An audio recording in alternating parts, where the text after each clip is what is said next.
porque como ustedes son una nación bilingüe, nos hacen ser flojos. Yo entiendo perfectamente bien el catalán, es una lengua que me encanta, entiendo realmente la necesidad de que una cultura tenga su identidad propia en su lengua, pero no lo hablo todavía. De todas maneras, yo siento que nos hermandamos en esto porque realmente los medios de comunicación muchas veces tergiversan la información i tergiversen informació poniendo una sola part de la verdad y sacándola de su contexto real. Això és el que està passant en Venezuela, per exemple, segons vostè, a casa nostra?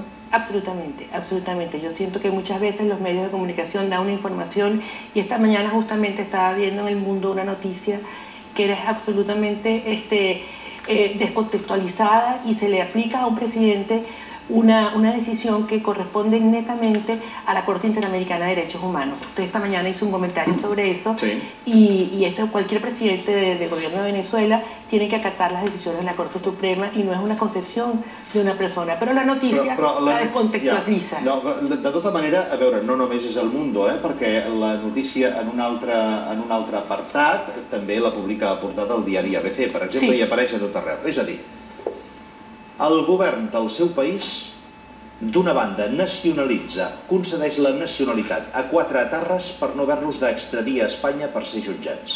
I d'altra banda, a 2 que els va extradir en el seu moment, els indemnitza amb 325.000 euros, gairebé com per venir-los a dir: mira, no vam poder-ho evitar, ja que marxeu, aquí teniu una propina. Què ha de dir el govern de Venezuela a través de la seva cònsula a Catalunya d'això? Recuerde que la indemnización es una decisión de la Corte Interamericana de Derechos Humanos que a través de un juicio que no compete directamente al Ejecutivo Nacional, sino que compete a los órganos judiciales, y los órganos judiciales interamericanos es la que toma la decisión. Entonces pareciera que la indemnización es una indemnización a la cual se siente obligado todo gobierno que ha firmado y que ha suscrito convenios con organismos internacionales. Acuérdese que el problema no viene de este gobierno, sino que viene inclusive de los gobiernos anteriores del señor Carlos Andrés Pérez. De tota manera, vostè desmenteix que, com en algunes ocasions s'ha dit, Venezuela sigui una mena de paradís d'etarres? Paraíso de etarres? Bueno, de ninguna manera. Yo creo que eso es una mitología, y justamente yo creo que ese tipo de concepto cae muy dentro de lo que estábamos discutiendo en este momento, que es la intolerancia del idioma catalán, que no es cierto, yo no lo he sentido jamás.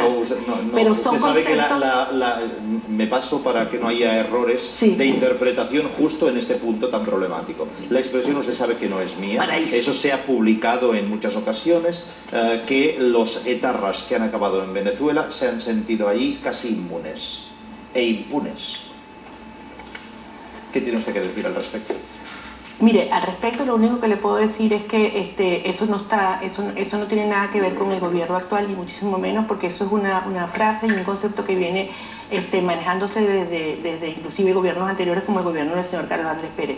No obstante, le quiero decir que en toda América Latina hay ciudadanos etarras españolas que han llegado. En México también los hay, y en Venezuela. Pero eso de decir que es un paraíso para los etarras, yo creo que es una opinión absolutamente sesgada y absolutamente intolerante y desconocedora de la verdad.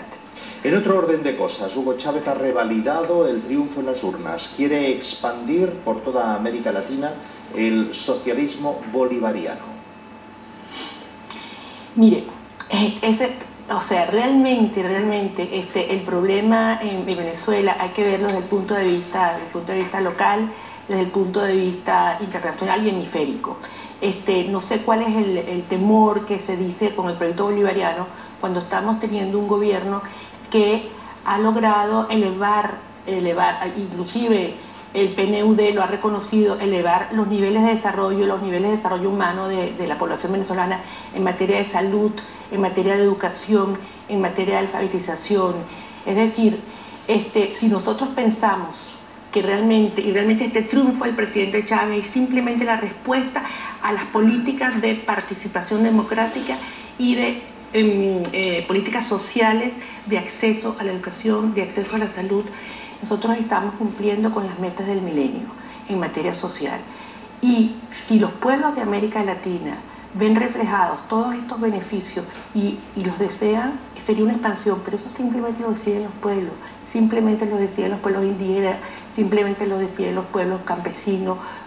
Hay un libro que recién ha aparecido de Andrés Oppenheimer, en el que plantea la tesis de que América Latina no tiene futuro, que después de haber viajado por todo el mundo, de haber contrastado la realidad de América Latina, él es argentino de nacimiento, aunque esté trabajando en Miami para cadenas de televisión, no solo norteamericanas y medios de comunicación, sino de toda América Latina, que después de haber viajado a China, a la India, etcétera, etcétera, deduce que América Latina puede ser el próximo África.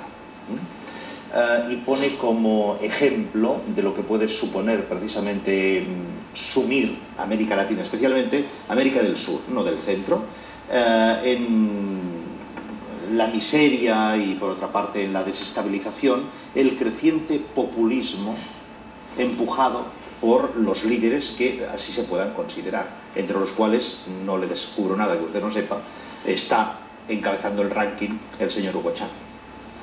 ¿Qué le parece esta tesis? Bueno, la opinión del señor Oppenheimer es una opinión absolutamente desinformada. Él no ha visto las cifras, él no ha visto las cifras de la CEPAL, él no ha visto las cifras del PNUD, él no ha visto las cifras de desarrollo, de participación democrática. Yo creo que América Latina es el futuro del mundo. Yo estoy absolutamente en la posición contraria de esta opinión, tiene el derecho él de decirlo, pero creo que él debería informarse muchísimo mejor y debería informarse por realidades, con hechos y no con conceptos que simplemente terminan de desinformar.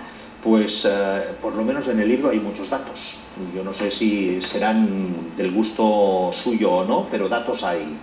Le recomiendo en cualquier caso el libro, más que nada para tener información y contrastarla, y en próxima ocasión podemos tratarlo. Se titula Cuentos chinos. El libro se titula Cuentos chinos y es un ensayo muy bien documentado, recién aparecido por otra parte.